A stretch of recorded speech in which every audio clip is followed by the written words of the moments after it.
Senhor, meu Deus, meu Pai, eu te agradeço, Senhor, meu Deus, por esse dia.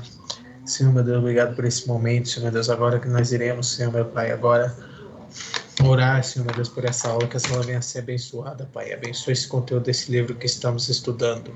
Pai, que o Senhor Jesus venha abrir o nosso entendimento e venha nos dar graça, Senhor, meu Deus, para que possamos aprender mais da Tua Palavra e que possamos colocá-la sempre em prática. Essa é a oração que eu lhe peço e te agradeço. Em Teu nome, amém. Amém. Amém. Queridos, eu só vou colocar aqui o meu celular para carregar também, porque ele está com 25%, senão talvez no final da aula ele vai carregar. Perguntando para os irmãos conseguiram ler alguma coisa sobre o material? Alguém conseguiu ler? Alguém já tem um livro físico? Alguém já leu alguma coisa no PDF? Vocês conseguiram ler alguma coisa? Fale aí, por favor.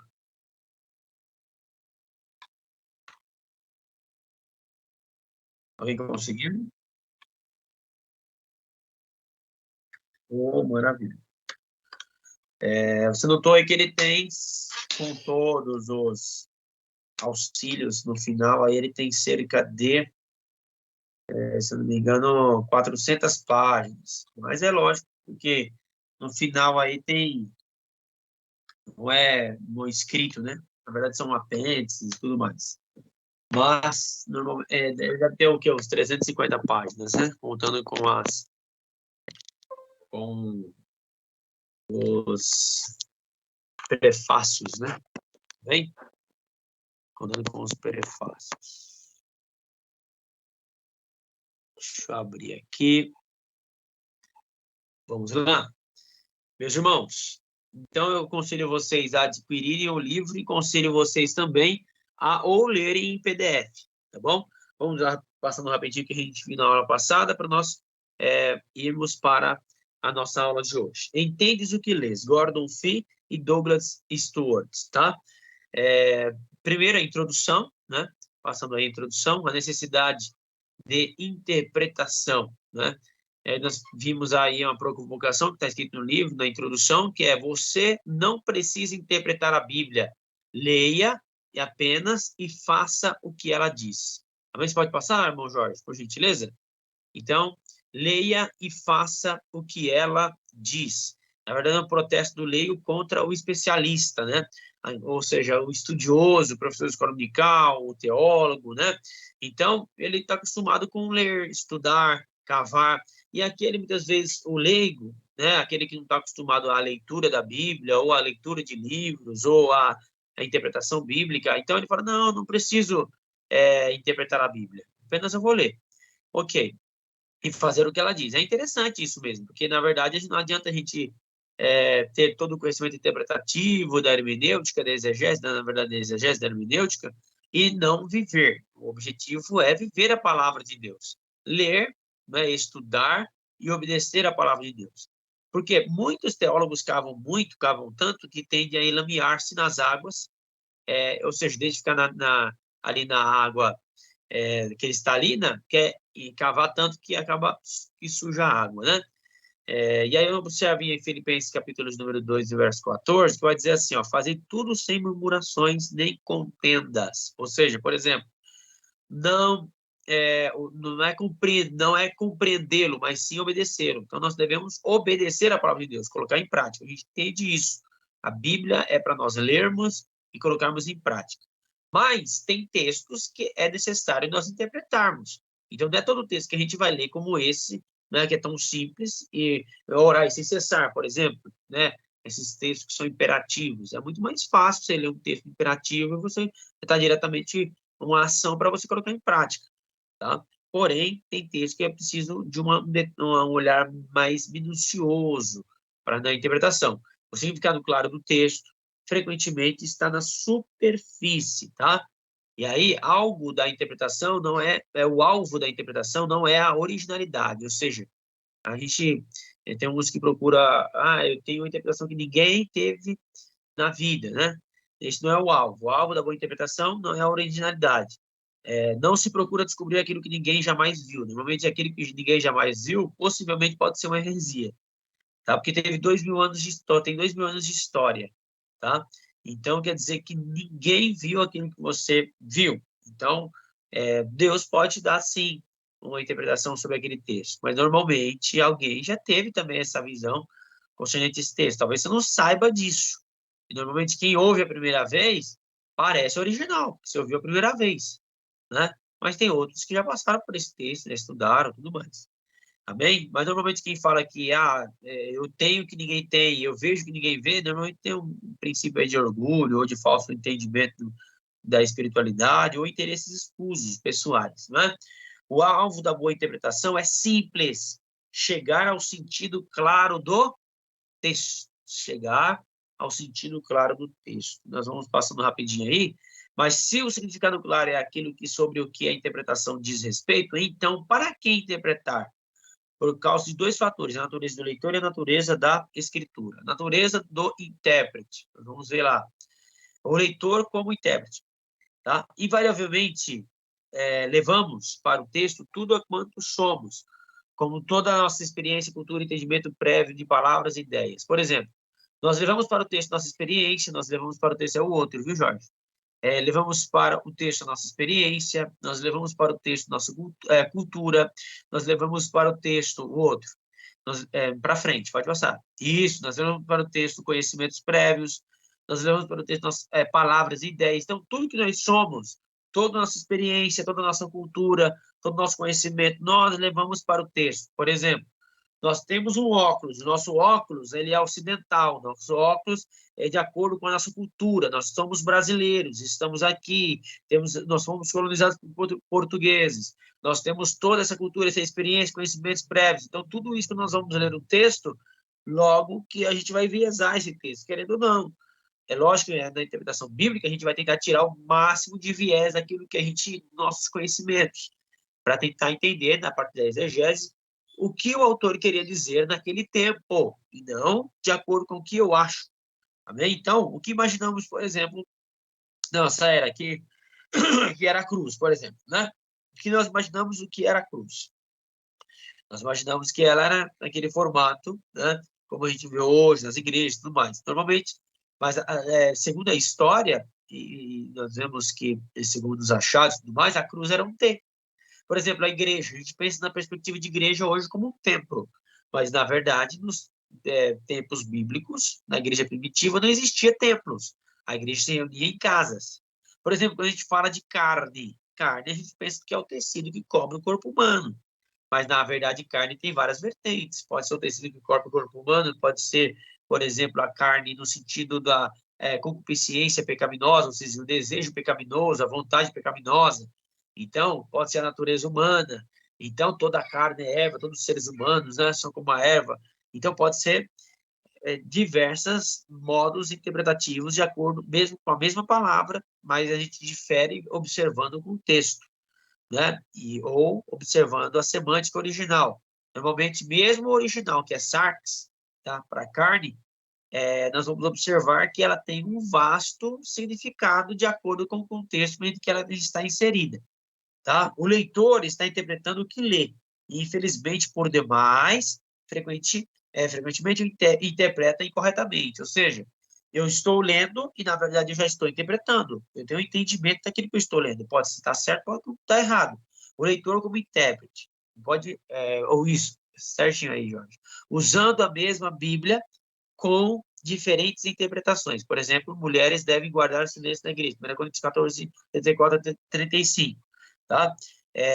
Esse mesmo texto que manda as mulheres ficar caladas na igreja nega ao mesmo tempo a validez de falar em línguas, da profecia, o próprio contexto em que a passagem de silêncio ocorre. Por exemplo, tem pessoas, tá? Deixa eu explicar isso melhor para vocês.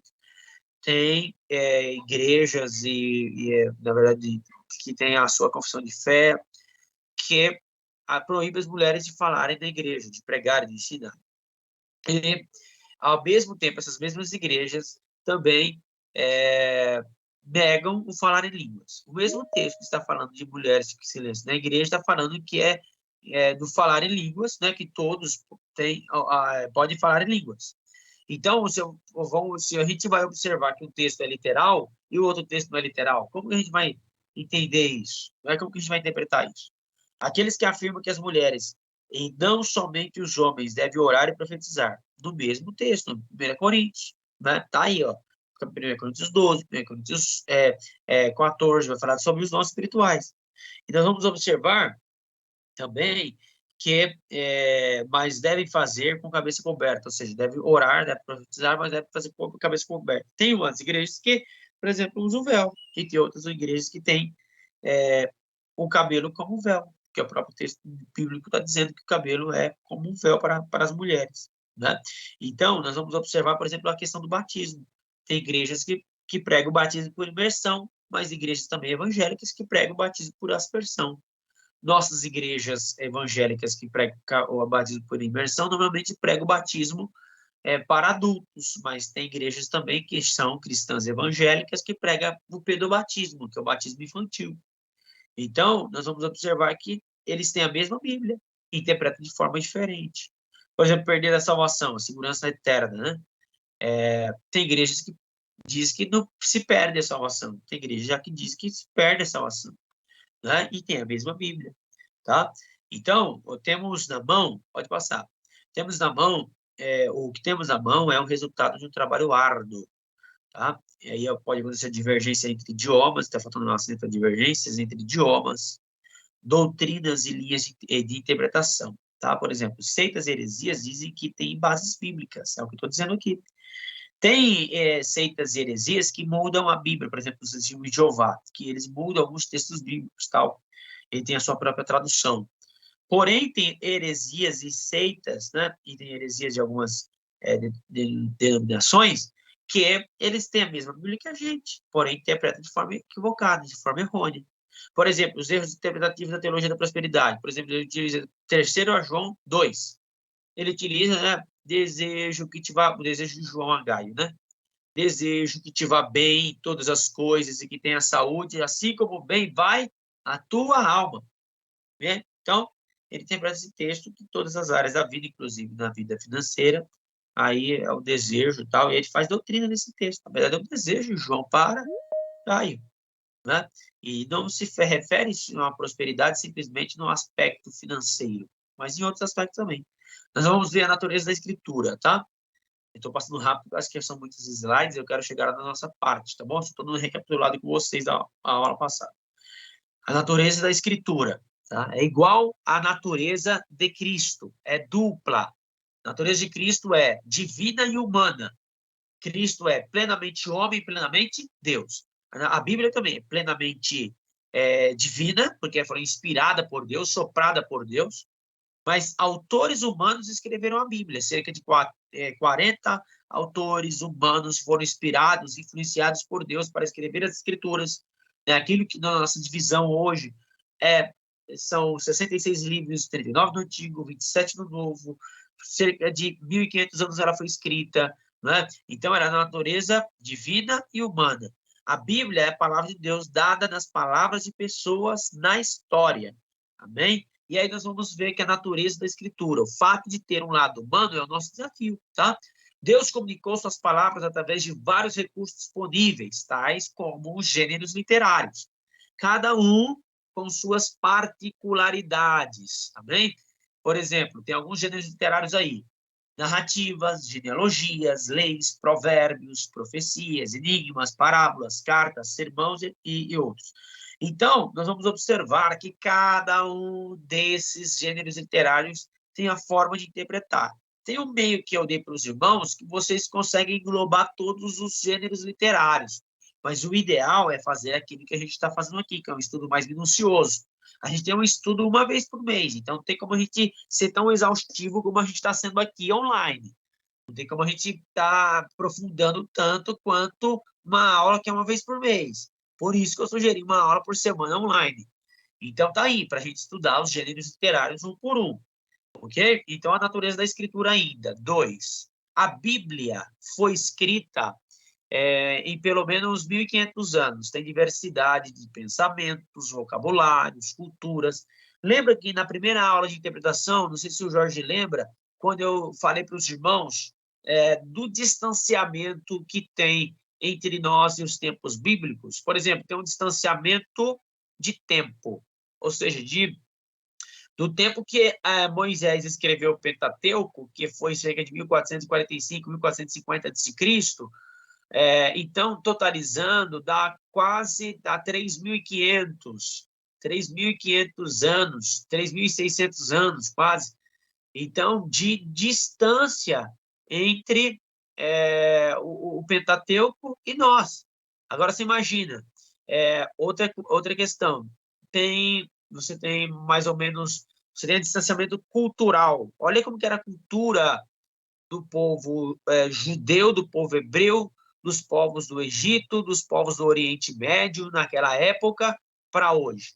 Como era o estilo das roupas, como era o estilo das casas, qual era a questão cultural, como eram as leis, né? Como que era, por exemplo, o Estado e religião, como que funcionava a questão política, qual era o regime de governo que tinha, era império, era monarquia, era teocracia, como era? Então, qual era o estilo de governo? Então, tem um distanciamento, por exemplo, cultural, tem um distanciamento histórico, tem um distanciamento, por exemplo, geográfico. Qual era a geografia de lá? Desertos, lugares áridos, né? E aqui, como que é o Brasil, entendeu? Então, você tem que ter uma diferença absurda de distanciamentos. Então, de pensamentos também. A questão cultural, de formação de pensamento é muito grande, o distanciamento, tá? Por exemplo, de vocabulários. Quais eram os idiomas? Grego, hebraico, aramaico, né? O hebraico, o aramaico, o grego. E aí, como que faz para poder transmitir aquela linguagem para a nossa língua? Né? É o que nós vamos focar mais hoje. Então, há um distanciamento muito grande. A mensagem, antes de ser transmitida para nós, foi transmitida para eles. Duas tarefas. Compreender o que foi dito a eles, quando eles ouviram, e aprenderam a ouvir essas palavras no aqui e agora. Então, fala de exegese e hermenêutica, tá? A primeira tarefa é a exegese. A exegese é tirar do texto, sacar do texto, tá bom?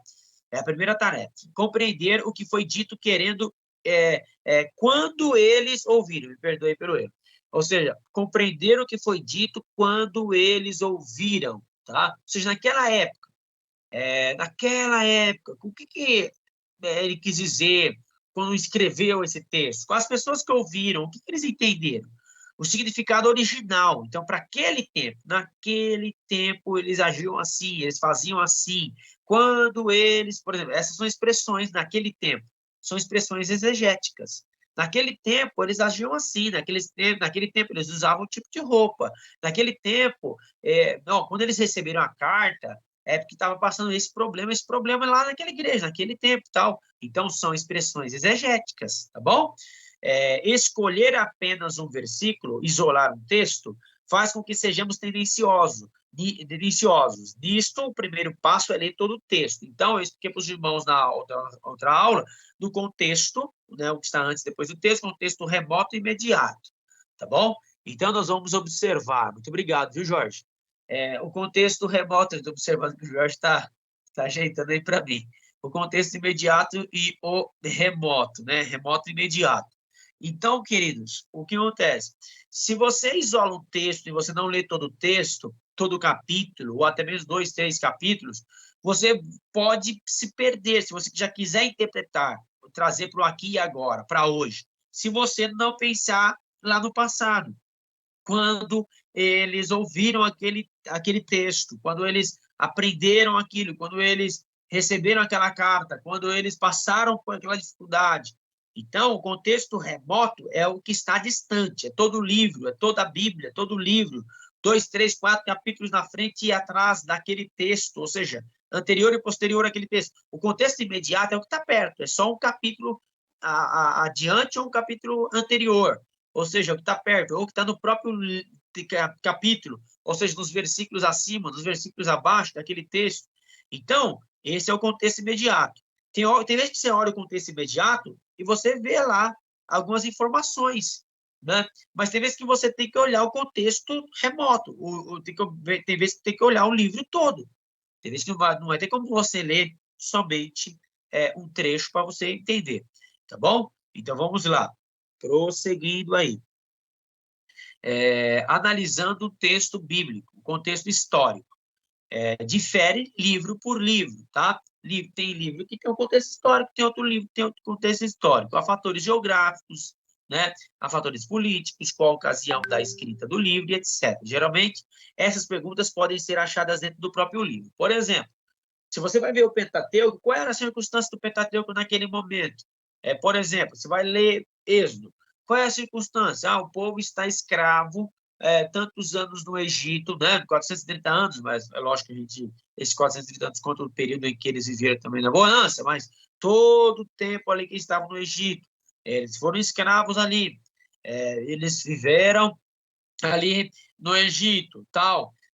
Como era a geografia, as margens do Rio Nilo, tinha o Rio Nilo ali, tinha a terra de Gósen, tinha o rio que desaguava ali no Mar Grande, tinha o Mar Vermelho, tinha o Golfo de Suez e a Áqaba, contexto geográfico. Contexto político, quem era o líder maior? Era Faraó.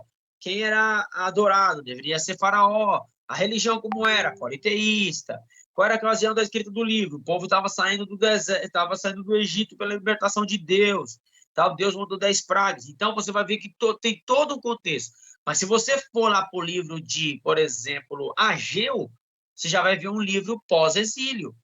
Você vai ver um texto que agora tem um contexto de depois da escravidão ou depois do exílio? Tem, mas é um exílio que o povo ficou cativo 70 anos na Babilônia e foi cativo pelas mãos de Nabucodonosor, rei caldeu. Então, você tem um contexto, quando Deus usa Esdras, quando Deus usa Neemias, quando Deus usa Zorobabel, o governador, quando Deus permite que pelas mãos de Ciro o povo retorne, rei persa, o povo retorne à sua terra para a reconstrução, né? Com Esdras, reconstrução do templo, com Neemias, reconstrução dos muros, com Esdras, restabelecimento da lei de Deus, né? Então, você vai observar que há um contexto diferente. Então, vamos lá, aprendendo a fazer exegese.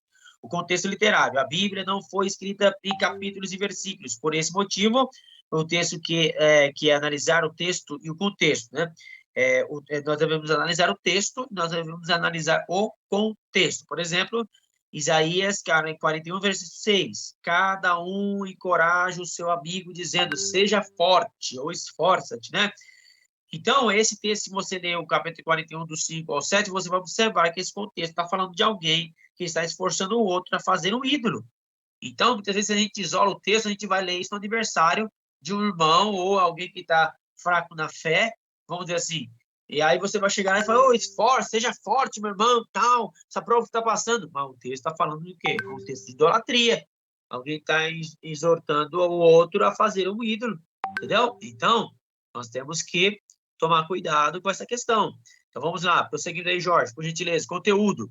Saber o significado de denário, jornada de um sábado, etc. Pode mudar drasticamente nosso entendimento. Então, toda essa linguagem que algumas Bíblias que são funcionais, nós vamos explicar isso para vocês hoje, já fazem essa tradução. Tem Bíblia que já não aparece jornada, já não aparece denário, já não aparece estádio, ou seja, pesos e medidas, ok? Já não aparece assim, tá bom? Já tem uma tradução diferente. Então, por exemplo, parábola dos talentos, né? Então, é necessário também ter as ferramentas, bons livros, eles devem ser utilizados, porém, deve ser utilizado a última coisa a ser utilizada. Por quê? Senão a gente vicia, e a gente fica enviesado de acordo com a visão daquele determinado autor. Vamos lá, ferramentas? Daquele determinado autor.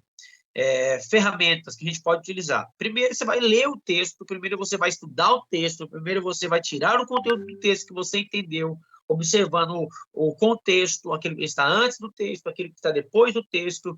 Você vai fazer essa busca. Mas você pode utilizar, por exemplo, uma boa tradução, né? Ou boas traduções, algumas traduções. Você pode utilizar um bom dicionário bíblico, você pode utilizar bons comentários, você pode, se for por temas, né, ou doutrinária, ou estudo, você pode utilizar, por exemplo, uma teologia sistemática, né? E a gente tem que ter cuidado com a confissão de fé. Por quê? Porque tem teólogos que são, por exemplo, calvinistas, tem teólogos, por exemplo, que são cessacionistas, tem teólogos, por exemplo, que são pós-tribulacionistas, tem teólogos que são amilenistas. Então, são termos que eu estou falando para vocês doutrinários, tá? Do que se refere à doutrina bíblica. da teologia sistemática. Então, se você não entende um pouco de, pelo menos, doutrina, aquilo que você crê, o que a sua igreja crê, então, se você pegar um comentário de um calvinista que acredita que uma vez salvo, salvo para sempre, ou de um pós-tribulacionista que a igreja passará pela grande tribulação, ou de um sensionista que acredita que os dons cessaram, que os dons só foram para a igreja primitiva e que não existe mais esse negócio de batismo do Espírito Santo, não existe esse negócio de dons espirituais.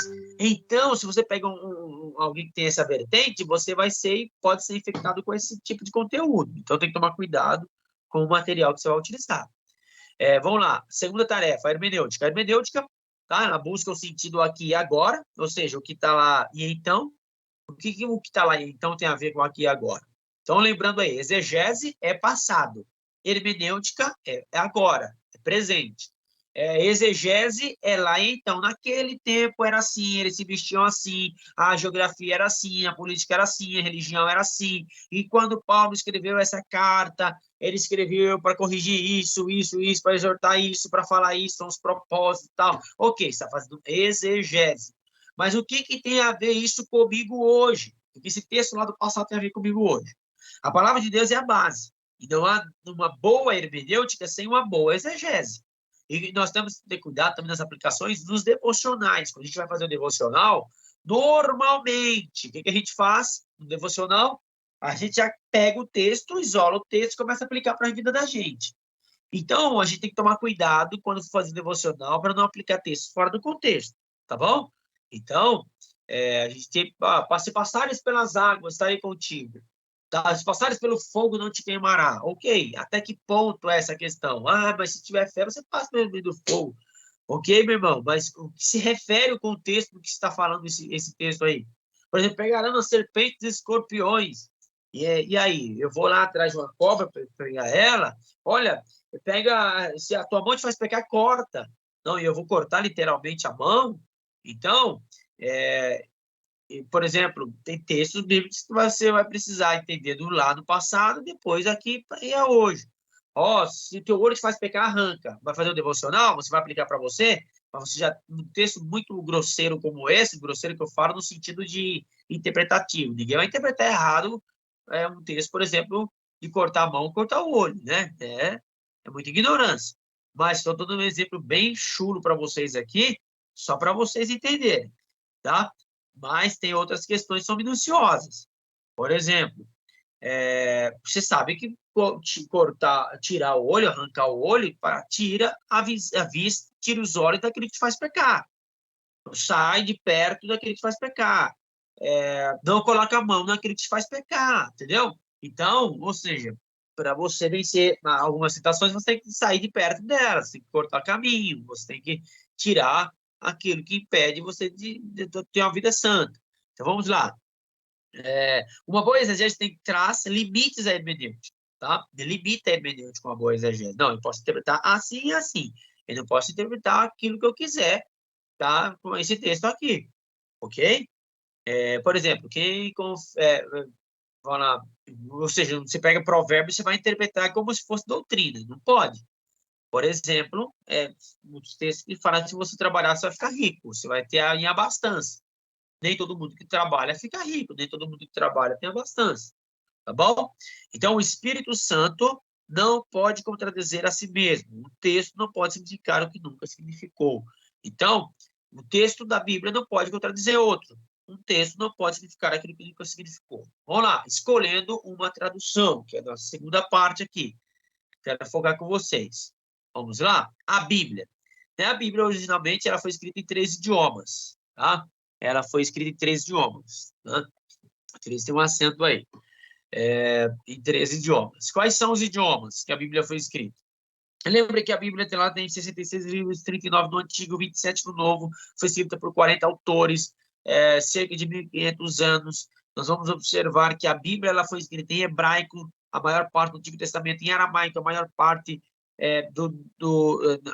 na verdade, do livro de Daniel e também dos trechos de Esdras. É uma língua irmã do hebraico e também o grego chamado grego koiné, tá? Grego koiné, que é o grego comum. O que é grego koiné? Grego de chão, grego da rua, grego do povo, grego que o povo fala, tá? Ou seja, não tem o português de Portugal, que é mais rebuscado, que é mais erudito, né, do dicionário, mas tem o português também do povão, que é o jeito que o povo fala na rua, tá? Então, o grego koiné é o jeito que o povo falava na rua, e tem o grego clássico. Mas aqui a Bíblia foi escrito o grego que o povo falava, para ser acessível ao povo. Então, todo o Novo Testamento foi escrito em grego. O fato de lermos uma tradução já nos envolve diretamente com a interpretação, quer a gente queira ou não. Ok? Por exemplo, quando a gente pega uma tradução, a gente já está sendo envolvido diretamente com a interpretação. Por quê? Porque para alguém interpretar e chegar esse texto que estava no hebraico, que estava no grego, que estava no aramaico, para chegar até nós, ele precisou fazer o quê? Uma tradução. Pegar uma palavra, por exemplo, branco, que está lá no hebraico, ele precisou colocar branco em português. Tá? Mas esse branco do hebraico era branco neve, era branco gelo, era branco quase para o lado do bege, entendeu? Por exemplo, é cinza, mas era cinza azulado, era cinza claro, era cinza chumbo, era cinza escuro, era cinza mais perto do preto ou cinza mais perto do branco. Você está entendendo? Então, você tem muita diferença aí. Não, era fogo? Não, era brasa? Era labareda? Era o quê? Então, você tem aí palavras que são similares e alguém que vai fazer a tradução precisa olhar o contexto, observar também, sem perder o conteúdo que está da palavra, da semântica da palavra, e traduzir para nós, para que a gente possa ler e entender. Então, você vai observar que quem traduz, ele faz um serviço também interpretativo. Mas depositar a nossa confiança em uma única tradução é perigoso, pois fica à mercê da escolha do tradutor acerca do significado das palavras. Ou seja, se você depositar a sua confiança só numa tradução, não, eu só leio essa tradução, eu não faço comparações de versões de traduções. Então, isso é complicado. Por quê? Porque você vai estar ali só seguro naquela interpretação de acordo com as palavras que aquele tradutor ele interpretou. Vale ressaltar aqui que vocês são maduros teologicamente, eu posso falar isso para vocês. O que é inspirado por Deus é os autógrafos, né? Mas, por exemplo, toda tradução é inspirada por Deus? Nós queremos que toda tradução ela é apta para nos levar à salvação, toda tradução que ela não é herética.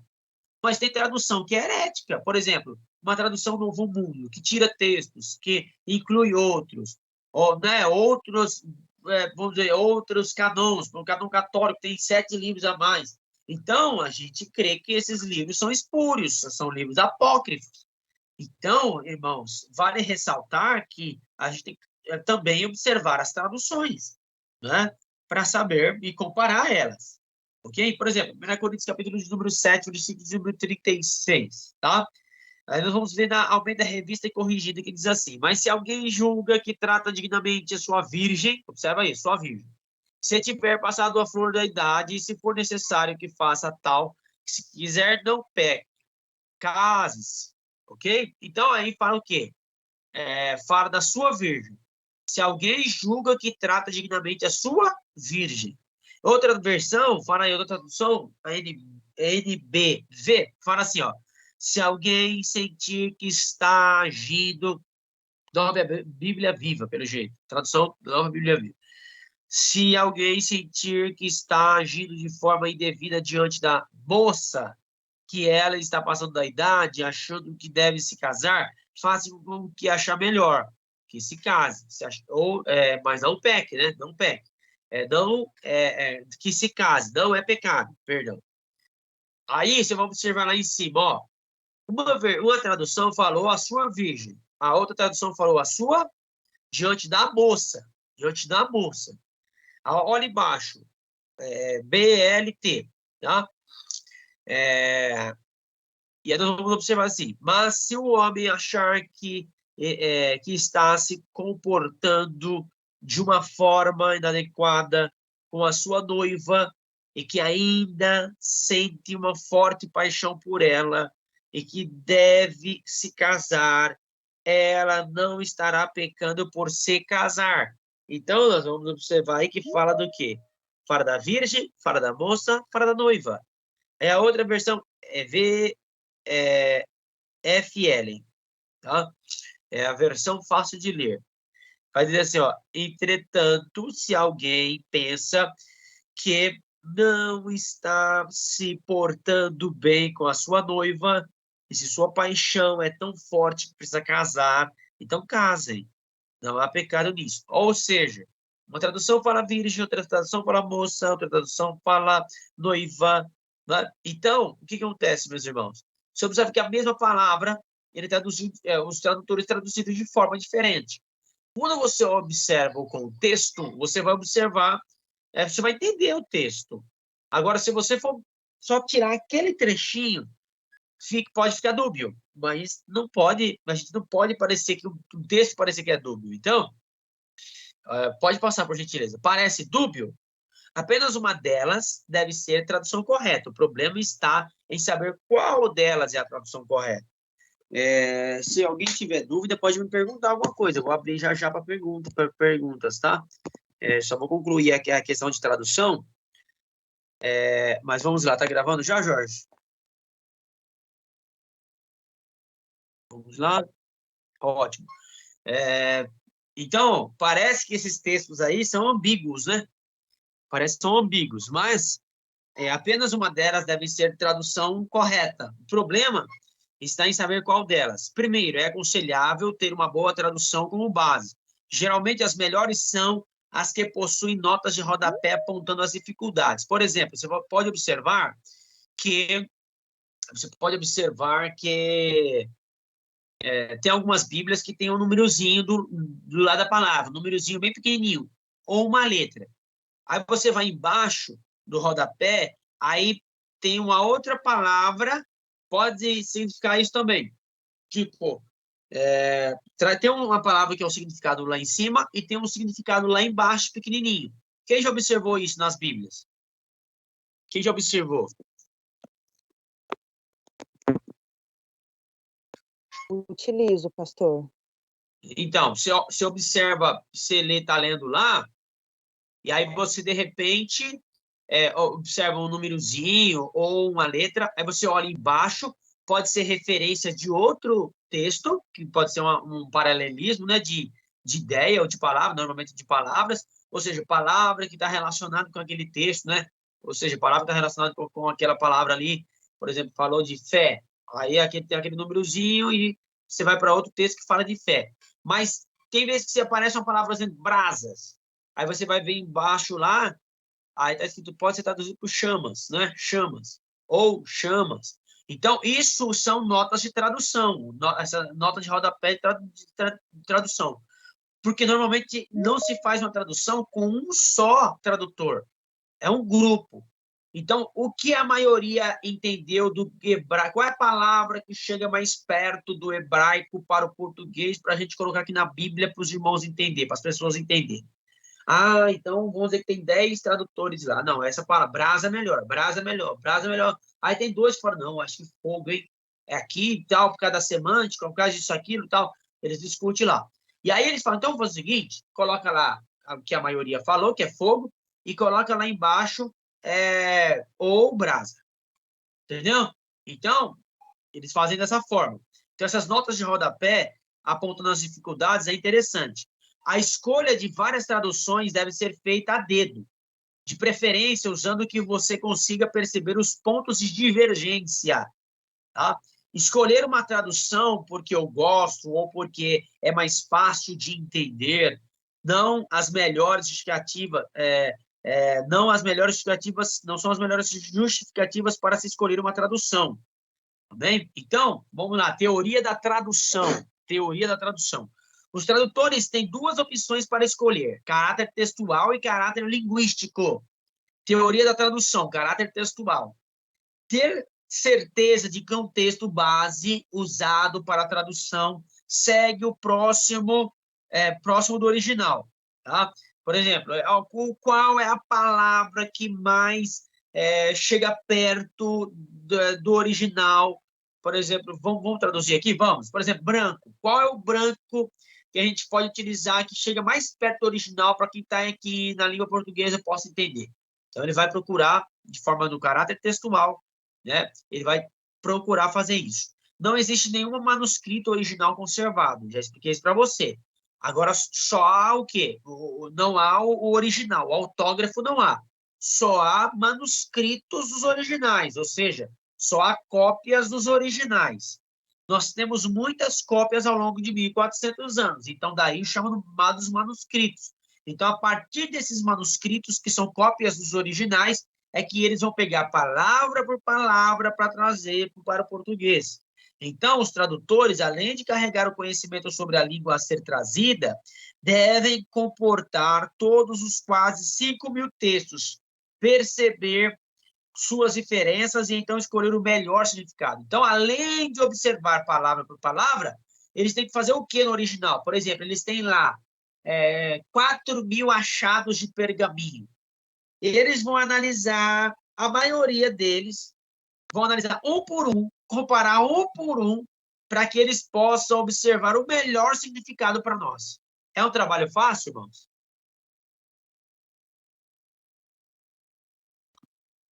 E você já tinha observado isso? Ou você tem a Bíblia na mão e nunca tinha observado isso?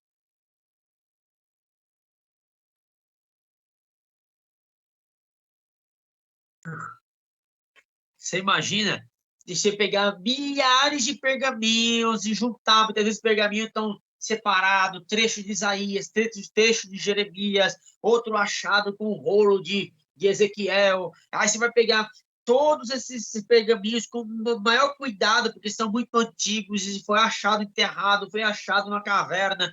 E aí você vai pegar e colocar ali no laboratório, e você tem que entender muito do hebraico, muito do grego, muito do aramaico.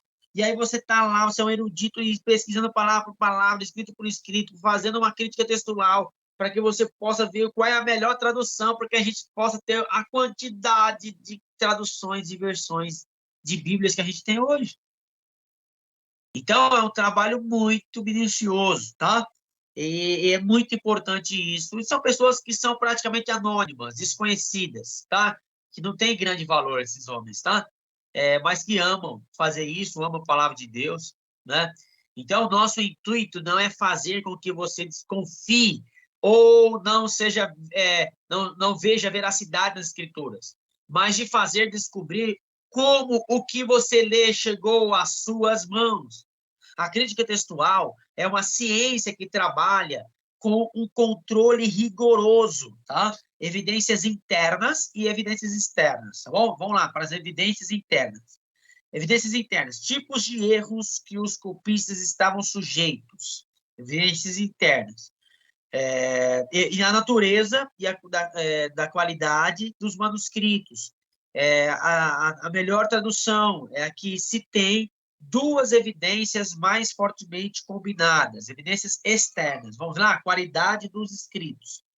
Qualidade dos escritos, evidências externas. Isso, por favor. Por exemplo, qualidade dos manuscritos. Tem 2 manuscritos aí que são os mais importantes, né? Tem dentre vários outros. Mas, ó, tem o manuscrito da Septuaginta, tá? É a versão da Bíblia hebraica traduzida em etapas para o grego koiné. Então, traduz a Bíblia do hebraico para o grego, ou seja, o Antigo Testamento, tá? Traduziu o Antigo Testamento do hebraico para o português. Entre o século 3 a.C. até o século 1 a.C., em Alexandria, tá? Foram reunidos ali durante esse tempo, que é aproximado essa data aí, tá? Antes de Cristo, ok? No período aí que a gente chama que é dos Macabeus. A tradução ficou conhecida como a versão dos 70. 72 rabinos judeus, 6 de cada uma das 12 tribos, trabalharam nela. E, segundo a tradição, teriam completado a tradução em 72 dias. É lógico que alguns falam que é lenda, mas a questão de 70 homens 72 homens que traduziram a Bíblia, ou seja, o Antigo Testamento, e de hebraico para o grego, isso é verídico. Então, essa é a versão mais antiga, ou a tradução mais antiga, tá? A Septuaginta. Você pode comprar uma Septuaginta, tá? Você pode olhar na internet, você pode comprar, ok? Mas também tem o texto massorético. O que é o texto maior? O que é massorético? Em torno do século VI, escribas judeus reuniram os textos considerados inspirados por Deus em uma única escrita. Esse grupo recebeu o nome de Escola de Massorá. Os massoretas escreveu a Bíblia de Massorá. O resultado desse trabalho ficou conhecido como o texto massorético. Massorá significa tradição. Eles tinham a missão de preservar a tradição. Então, vamos lá. A Septuaginta quer traduzir palavra por palavra, o mais próximo do hebraico para o grego koiné. A nossa Septuaginta em português traduziu direto do grego koiné para o português. Então, passou pelo hebraico para o grego, do grego para o português. Então, tem a Septuaginta em português, tá bom? Então, eu tenho que fazer trabalho de duas traduções, do hebraico para o grego, do grego para o português. A nossa, do português. Se você conseguir ler grego, você pode aí comprar a Septuaginta em grego. Ok? Mas vamos lá. Tem um texto massorético. O que é esse texto massorético? Esse texto massorético que os judeus interpretaram para a Bíblia, para o hebraico, nós vamos observar que esse texto massorético, ele é mais de tradição rabínica, tá? É um texto mais de tradição, vamos dizer, judaica. Ele busca mais a tradição, tá bom? Então, vamos lá, prosseguindo. Evidência interna. Qualidade dos trabalhos dos copistas e autores. O padrão da escrita dos escritores já vem sendo bem estudado, então, ao analisar os textos, já são capazes de identificar os erros. Então, vamos lá. Evidência externa fala dos achados. Ali foi achado na caverna de Qumran, um beduíno achou lá na caverna de Qumran, perto do Mar Morto, rolos praticamente do Antigo Testamento inteiro, e são da tradição da Septuaginta, ou seja, que foram traduzidos do hebraico para o grego. Ok. Então, tem essa versão que a Septuaginta, o achado está lá. Não, nós achamos aqui numa escavação um texto, ou seja, rolos, pergaminhos, papiros, que são massoretas, tá? Ou está guardado no museu medieval, lá na Europa, esses escritos, essas traduções são dessa tradição massoretas. Ok, que eles tentam preservar a tradição. Mas a evidência interna, ela é mais rigorosa, porque essas evidências internas são comparar textos com textos para identificar erros, ok? Ou seja, divergência. Você analisa 10 traduções, aí você vai observar quais são as mais próximas. Não, ou seja, tem 3 que são diferentes, mas tem 7 que convergem, mas tem 3 que divergem. Entendeu? Então, é mais ou menos isso que eles fazem. Vamos lá. As divergências que melhor explicam como as demais surgiram, e a que presume o ser o texto original. Então, tem várias que são várias que convergem. Então, possivelmente, essas são as mais corretas. Então, a CF, que é a Almeida Corrigida Fiel, ou a revista corrigida, né? Como está escrito nos profetas, Marcos 1, 2. Nesse mesmo texto, na King James atualizada, está escrito assim, ó, conforme está escrito no profeta Isaías. Aí você fala, mas peraí, lá em cima está escrito o profeta, e aqui embaixo está escrito o profeta Isaías.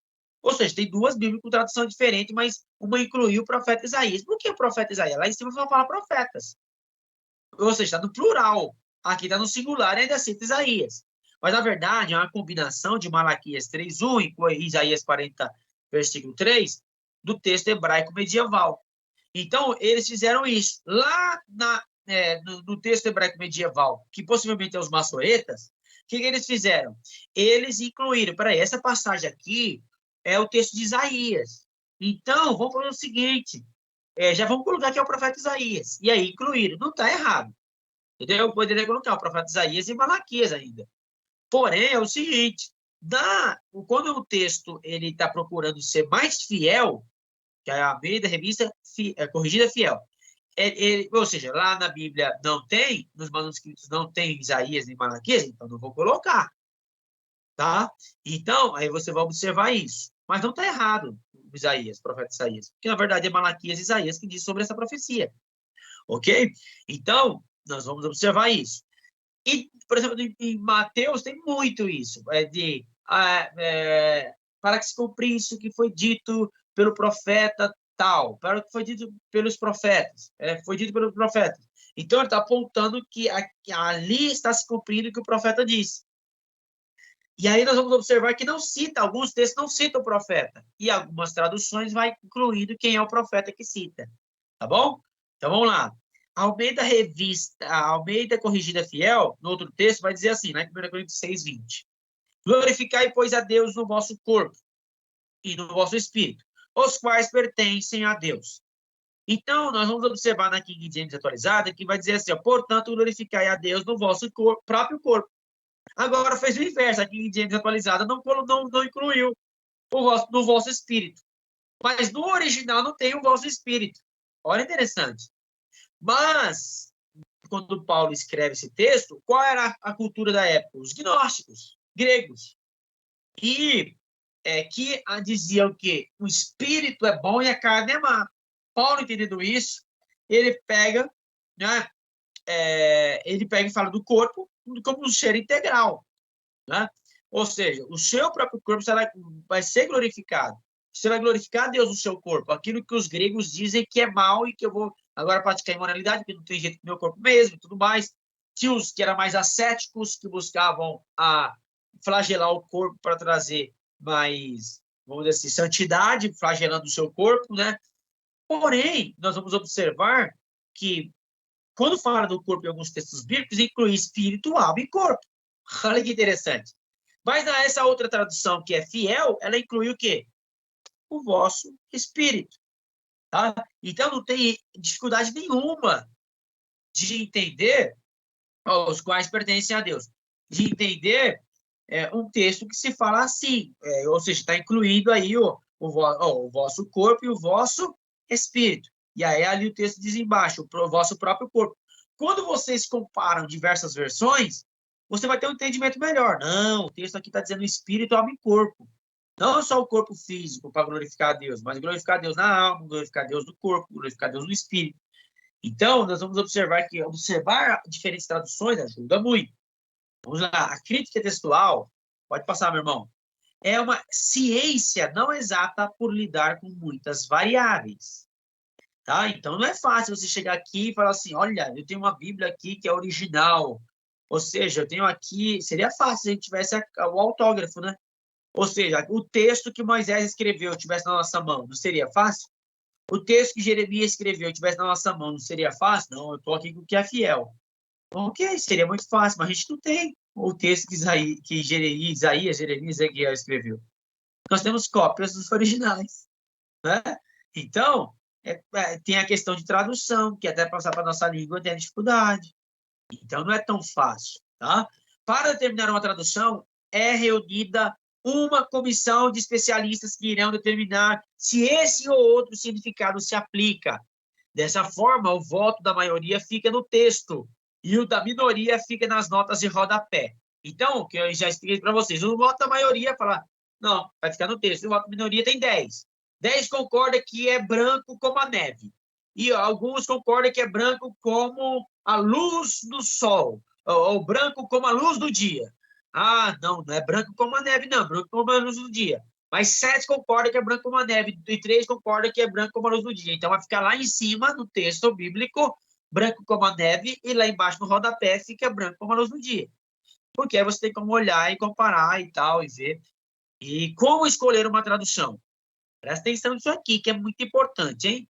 Não dorme, não. Presta atenção aqui. Como escolher uma tradução?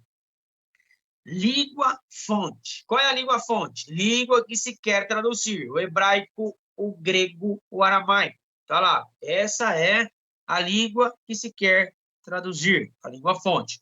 Língua alvo. A língua para o qual se quer traduzir. Então, ou seja, você quer passar do hebraico para português. Você quer passar do aramaico para português. Você quer passar do grego para português. Então, é a língua alvo. O distanciamento histórico, aí que está o problema. Por quê? Porque há diferenças entre as línguas fonte e a língua alvo. Tanto palavras quanto cultura e história. Vocês já observaram, por exemplo, que no próprio inglês, você vai observar que é Assembly of God, né? Assembleia de Deus, né? Você vai observar Assembleia of God. É muito simples, Assembleia of God, Assembleia de Deus. Mas muitas vezes está ao contrário em inglês. tá God of Assembly. Ou seja, tá escrito Deus de Assembleia. A gente não vai traduzir assim, a gente vai traduzir a Assembleia de Deus. Então, você tem que fazer esses jogos, tá? E tal, para a pessoa entender. Então, vamos lá. Então, tem esses distanciamentos, tanto de palavra, quanto de cultura, quanto de história. Amém? Passando aí. Crítica textual é uma ciência não exata por lidar com muitas variáveis. Tem a equivalência formal. Aí eu quero que você preste atenção muito bem, que isso aí é muito importante vocês entenderem. Tentativa de manter a linguagem da língua-alvo mais próximo possível da língua-fonte. O que é isso? Eu preciso ser fiel para traduzir preto como preto, branco como branco, luz como luz, água como água, deserto como deserto. Eu preciso ser muito fiel para traduzir isso, ok? Então, nós vamos tentar manter a linguagem da língua-alvo para a língua-fonte o mais próximo possível do original, mais próximo possível da língua. Nós vamos juntar elas, tentar trazer elas o mais próximo possível. Ok. Isso é a linguagem ou a equivalência formal. Tem a equivalência funcional. O que é a equivalência funcional? Tentativa de manter o significado do grego e hebraico, traduzir palavras ou expressões de acordo com o modo como as pessoas se expressam em sua língua. O que é isso? Preste atenção, isso é muito simples. Eu vou explicar, vai desmistificar tudo essa... é difícil, pastor. Não é difícil, não. Você vai ver que é fácil. Vamos lá. Equivalência funcional. É quando você traduz a língua original para a língua, ou seja, a língua fonte para a língua alvo, né? E você traz a língua fonte para a língua alvo, mas de forma que as pessoas consigam entender. Então, você não está preocupado só com traduzir palavras por palavras. Você pode até usar palavras sinônimas, mas a sua maior interesse é fazer o quê? Seu maior interesse é fazer com que as pessoas entendam, as pessoas compreendam, tá? Então, tem tentativa de manter o significado do grego e hebraico traduzido as palavras ou expressões de acordo com o modo com que as pessoas se expressam em sua língua. Por exemplo, bora. A gente fala bora. Correto? Ou seja, vamos lá. Vamos lá. Só que no texto não está escrito vamos lá. Ou bora. No texto está escrito e chamou. Ele não disse assim, bora, vamos lá. Mas se as pessoas entendem mais por bora, vamos lá, do que outro tipo de palavra, então nós vamos seguir aquilo. Tá bem? Então, vamos lá. A tradução livre, também chamada de paráfrase. A tradução livre tenta diminuir o máximo o distanciamento histórico e ainda assim se manter fiel ao texto original. O que é isso? Por exemplo, lá no texto original fala, no texto formal, presta atenção, texto formal, traduziu lá, no hebraico tá varão, ou seja, aí vão traduzir por varão, no formal. Mas aí o funcional fala, rapaz, eles não vão entender como varão, traduz como homem, e varoa traduz como mulher. Então você tem uma tradução que é formal, que fala varão. Você tem uma tradução funcional que fala homem e mulher. E você tem a tradução livre que fala ô garoto, vamos lá. Ô menina, vamos lá. Ô moça, vamos lá. Então não fala varão, não fala varoa, não fala homem, não fala mulher ou ser humano, mas fala uma linguagem mais simples. Uma linguagem bem mesmo, para a pessoa entender mesmo, tá? É muito simples. Então, já quero trocar em miúdos para vocês aqui. Linguagem formal, revista e corrigida fiel, linguagem formal, equivalência formal. Equivalência funcional nova tradução linguagem, não, nova tradução linguagem hoje não. Equivalência funcional NVI é funcional.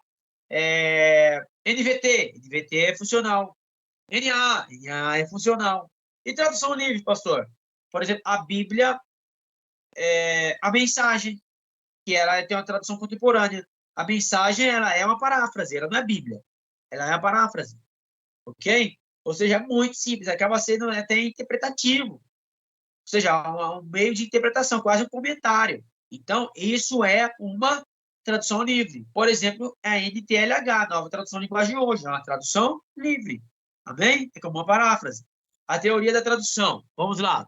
Os textos traduzidos só devem ser postos de forma a facilitar o entendimento de quem não sabe as línguas fontes, grego, hebraico e aramaico. Então, nós vamos observar que os textos traduzidos só podem ser postos de forma a facilitar o entendimento de quem não sabe as línguas originais. Você sabe as línguas originais? Sei. Então, vai lá na Septuaginta, vai lá nos textos massoréticos, vai lá nas cópias originais, estuda. Ah, não sabe? Tá bom, então vamos fazer o seguinte, vamos ficar com a linguagem formal, vamos ficar com a linguagem funcional, vamos ficar com a linguagem livre. Oh, maravilha! Áreas problemáticas, pesos e medidas e dinheiro. Né? Por exemplo, na tradução formal, está dizendo não sei quantos pesos, não sei quantos talentos, não sei quantos denários, não sei quanto, sabe? Então, ficava a 11, ficava cerca de 60 estádios. 60 estádios? Qual é a medida de um estádio? Cerca de 11 quilômetros. Então, na formal, vai dizer o quê? Na formal, vai dizer 60 estádios. Na funcional, vai dizer 11 quilômetros. Na tradução livre, vai dizer 11 quilômetros. E aí, na tradução livre, vai dizer ainda mais fácil. Além de eles andar 11 quilômetros, eles cansaram, não sei o que e tal. Entendeu? Por quê? Porque a tradução livre é como se fosse o povo conversando na rua. Entendeu? Vamos lá. Os eufemismos. O que é eufemismo? É suavizar. É uma figura de linguagem que significa suavizar, tá? Por exemplo, tá falando lá, me perdoe as irmãs que estão aqui no grupo, eu creio que tem irmã aí, mas tá falando lá de menstruação. Na linguagem formal, de maneira nenhuma, ele vai usar esse tipo de linguagem. Ele vai usar o quê? Ele vai usar, né, uma linguagem que fala assim, não, é os dias das mulheres. Ou seja, eu estou nos dias. As mulheres falam assim, eu estou nos dias. Então, os dias das mulheres. A equivalência funcional vai falar que a mulher estava, por exemplo, na formal fala que a mulher estava naqueles dias. Na funcional já fala que a mulher estava no seu período. E na livre fala que ela estava menstruada. Entendeu? Então, para você ter uma ideia. Eufemismo. Traduzir literalmente, mas isso pode prejudicar o entendimento do leitor. Traduzir pelo equivalente formal, mas isso pode chocar e ofender o leitor. Olha aí. E traduzir o eufemismo que seja, o terceiro, traduzir o eufemismo que seja funcional, equivalente, se os tradutores não se entendem o termo, o sentido pode se mostrar errado. Então, em Gênesis 31, 35, foi o que eu acabei de usar aqui, ok? Ela disse ao pai, o Senhor não fique zangado comigo, por eu não me levantar, mas é que eu estou menstruada. Então, e na Almeida Revista Corrida fala, portanto, tem o costume das mulheres. Olha aí. Alguém falou alguma coisa?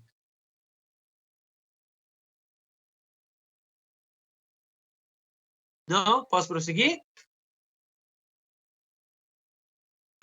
Vamos lá. 1 Coríntios 7:1. Nova tradução de linguagem de hoje. Fala do quê? Em não casar. Almeida Revista Corrigida fala o quê? Não tocasse em mulher. A King James, atualizada, fala o quê? Se abstenha de relações sexuais. Então, uma fala não casar, a outra fala não tocar sem mulher, e a outra diz não se abster de relações sexuais. Então, você pode observar que tem tradução que é até difícil ler na igreja, que é muito rasgado, né? E até ler com criança, é muito rasgado. Entendeu? Então, meus irmãos, só para observar aí com os irmãos, tá bem? Nós já vamos partir para o término. Vocabulário.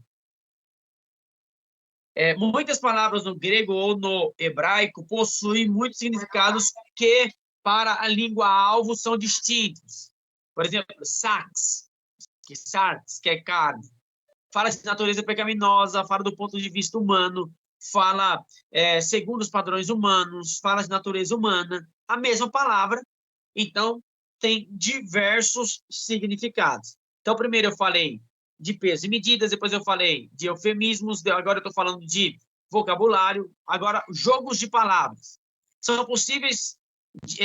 impossíveis de traduzir uma vez que esses jogos só pertencem à língua fonte, tá? Por exemplo, tem jogo de palavras que só pertence à língua fonte. Por exemplo, tem piada que só dá para entender quem é do país e aquele que tem aquela língua. Tem rima que só dá para entender em inglês, em espanhol, não dá para entender em português, tá? Então, Amós 8:2, por exemplo, quis, significa verão e maduro, mas é quis com Q, YS. QS, fala, a gente lê como quis também, mas fala de fim. Então, olha como que é difícil, tá? NVI vai dizer assim, ó, Amós, o que vês? Ao que eu lhe respondi, 1/6 de frutas maduras. Aí fala de 1/6 de frutas maduras. Olha o meio da revista corrigida.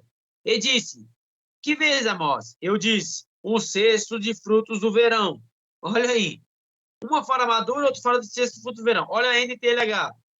E ele me perguntou, Amós, o que é que você está vendo? Uma cesta cheia de frutas maduras. Então, você entende? Uma madura, outra é frutos do verão. Se você entender o contexto, você vai entender que a fruta está no tempo certo para a colheita. Ou seja, a profecia quer dizer o quê? Que chegou o tempo do fim. Se você lê todo o texto, você consegue descobrir essas coisas. Se você isola, você vai falar, tem divergência aqui? Não é divergência. É questões de tradução. Gramática e sintaxe. Vamos lá? Passando aí. Cada língua tem a sua própria estrutura e formação. Quando se opta pela equivalência formal, a estrutura gramatical da língua-alvo é ignorada. Algumas vezes é que é possível, mas raramente preferível. Então, por quê? Quando é formal, quando se opta pela equivalência formal, a estrutura gramatical da língua-alvo é ignorada. Tá? E aí nós vamos observar que no grego, por exemplo, genitivos, né, indicativo de posse, fala meu livro, tá? Livro de mim, olha aí. É impossível você traduzir ao pé da letra para o português textos como esse. Mas na nossa Bíblia, livro de mim, primeiro que não está de acordo com as regras ortográficas do português. Tá? Então, a gente tenta fazer o quê? Colocar de forma que as pessoas entendem dentro da gramática do português. Então, vai escrever meu livro, não livro de mim. Tá? Brasas de fogo. Mas a brasas de fogo mesmo é do quê? Palavras do seu poder. Firmeza da esperança. Firmeza da esperança quer dizer o quê? Perseverança inspirada pela esperança. Alegria do Espírito Santo. Alegria dada pelo Espírito Santo. Amém?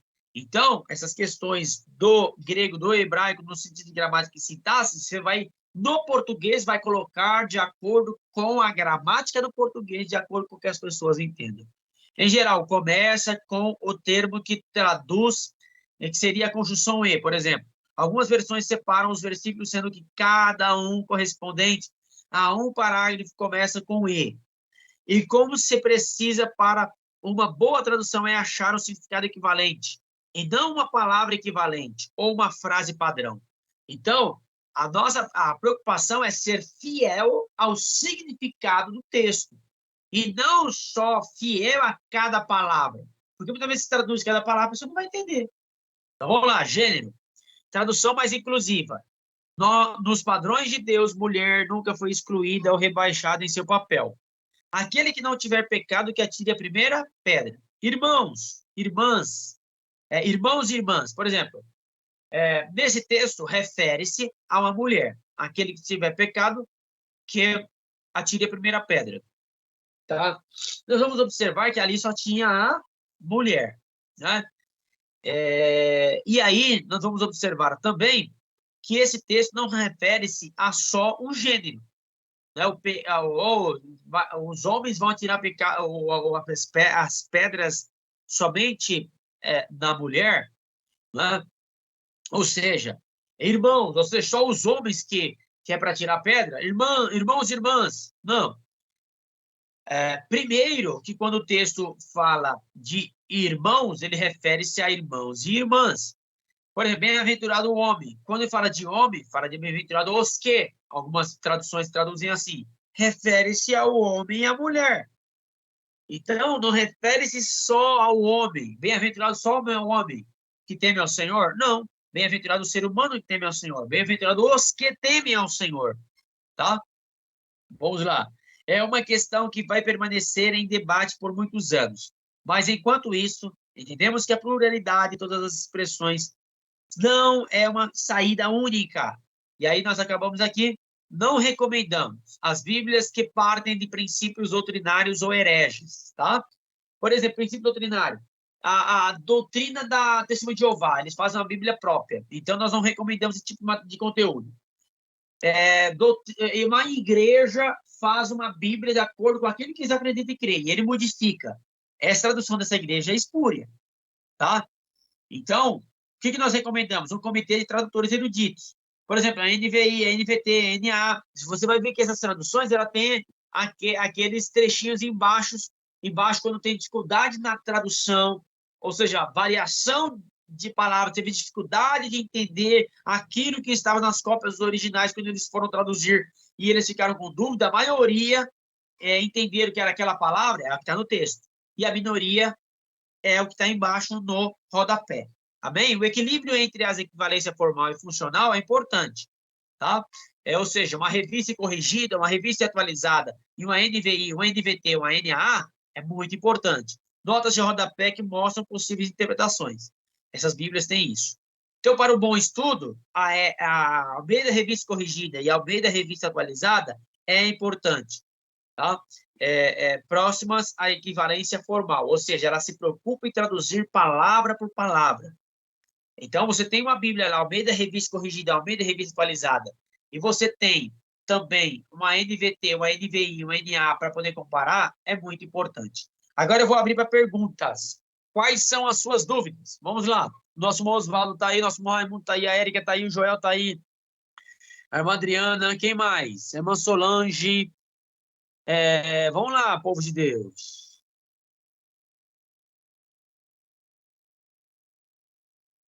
Cadê as perguntas?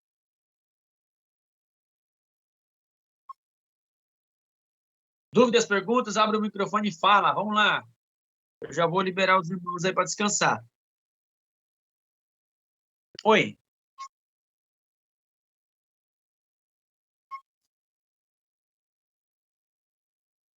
Sim. Mas aí, ó, deixa eu falar uma coisa para você. Muitos recomendam sim a Bíblia de 1611. Mas pensa comigo. De 1611 para cá, quanto os eruditos já estudaram?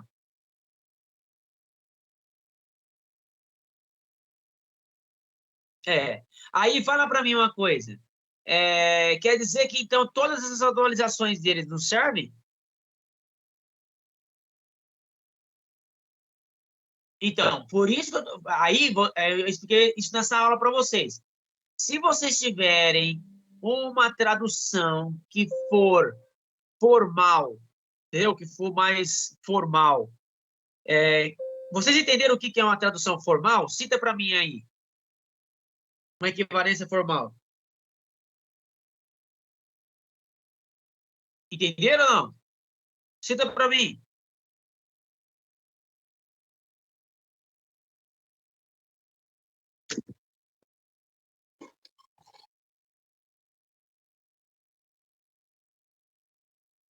Eles tentam traduzir palavra por palavra, o mais próximo das cópias originais possível. Né? E aí, quais são essas? Almeida, Revista Corrigida, Almeida, Revista Atualizada, King James Atualizada, Revista Corrigida Fiel. Essas são traduções que se preocupam em traduzir palavra por palavra, formal. Agora, quais são as funcionais? Fala para mim as funcionais. A NVT? Isso, NVT. Porque as funcionais, eles querem que você entenda. Ele não está preocupado só em traduzir palavra por palavra. Se preocupa sim, mas se preocupa também com a compreensão de quem lê. Então, eles podem usar palavras sinônimas, tá? Palavras sinônimas. E o que é a tradução livre?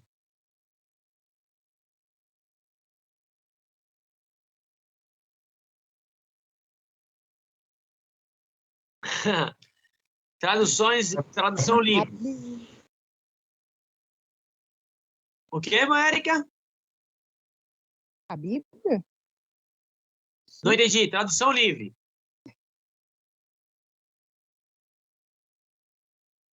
Tradução livre é as paráfrases. O que são as paráfrases? Os teólogos não consideram paráfrase Bíblia. Não sei se você sabe disso. Por exemplo, a Bíblia Mensagem. Quem já ouviu falar da Mensagem? Já viram falar da Bíblia? Então, a Bíblia Mensagem, depois vocês observam aí, vão aí depois tenta fazer isso. Pega uma revista corrigida, pega uma NVI ou uma NVT e pega uma mensagem. Lê desses três, pega esses três aí, ó. Revista corrigida, pega a NVT e pega por exemplo, a mensagem. Ou a Nova Tradução Linguagem de hoje. Você vai ver que elas estão preocupadas em explicar. A mensagem, ela já quer explicar. Então, elas perdem totalmente o foco de traduzir palavra por palavra. Ela quer explicar aquilo que está no texto. Então, eles, além de utilizar sinônimos, eles esticam o texto. Entendeu? Por exemplo, isso. Então, você já vai ver que eles já estão tentando explicar. Eles já estão tentando fazer para hoje. Só que o problema da paráfrase, se você usar só uma, você vai ficar enviesado pelo tradutor. Por exemplo, quem fez a tradução da mensagem foi Eugênio Peters. Então, você vai ficar enviesado, tá? Por quê? Porque se ele errar na interpretação dele, você vai junto. Por quê? Porque já não é uma linguagem formal nem funcional. Ela não tem a ideia de traduzir do texto das cópias originais para nós aqui hoje. Ela tem a ideia de fazer muito mais simples, mas esse muito mais simples é perigoso. Porém, por exemplo, eu não indico? Eu indico, sem dúvida que eu indico. Mas eu indico mais você comparando os textos. Eu não indico para você só usar ela no seu dia a dia para sempre na sua vida, como se não tivesse outra Bíblia. Não. Entendeu? Aí eu não indico.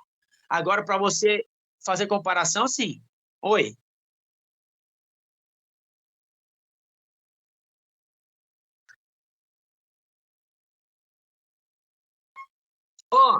No devocional diário, se você tem um pouco de conhecimento, eu acho que no texto bíblico, você vai fazer o devocional sem auxílio de material, né? Porque hoje tem muito devocionário. Tem muito textos que eles utilizam, livros que você utiliza para fazer devocional. O devocional praticamente já está pronto, né? Agora, se você vai fazer o seu devocional, como eu costumo fazer, eu pego o texto, normalmente eu já entendo o contexto, já faço algumas aplicações. O que eu escrevo no meu devocional? Eu tenho um devocional, está escrito lá o texto que eu vou utilizar, está escrito a explicação, tá? A explicação, e está escrito também a aplicação. Então, eu vou ter que ler o texto, eu vou ter que explicar, escrevo o que eu entendi, um trechinho, escrevo o que eu vou aplicar para a minha vida e escrevo a minha oração. Esse é o meu, eu faço assim. Então, o que acontece? Normalmente, se eu não tenho entendimento, aí eu vou, sim, numa mensagem, por exemplo, que eu tenho no meu celular, tá? Eu não tenho ela física, mas eu tenho no meu celular. Mas, normalmente, eu vou usar uma linguagem Almeida, revista corrigida, mais uma NVT. Mas, se eu não entendi o texto, eu vou lá na mensagem. E eu utilizo bastante a mensagem, principalmente para preparar a mensagem. Quando, por exemplo, tem uma palavra muito no português bem formal, que é chocarrice. Aí, se você for lá numa outra tradução mais funcional, ela vai falar de forma diferente. Né? Se você for numa tradução mais livre, ela vai falar tipo, bem super explicado. Tá? E compreenderam aí?